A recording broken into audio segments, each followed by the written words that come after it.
Əlinin barəsində Peyğəmbər deyir, kağız, bütün deyir, dənizlər mürəkkəb olsa, bütün ağaclar qələm olsa, bütün insan və cinlər yazsalar, hamısının ömrü bitər, əlinin fəziləti bitməz.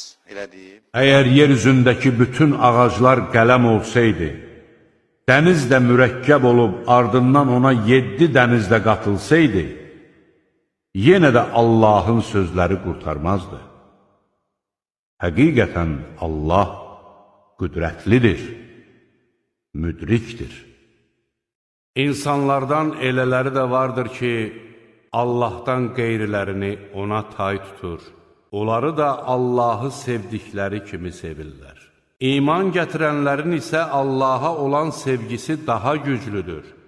Kaş zülm edənlər, əzabı gördükləri zaman bütün qüdrət və qüvvətin Allaha məxsus olduğunu və Allahın şiddətli əzab verdiyini görəydilər.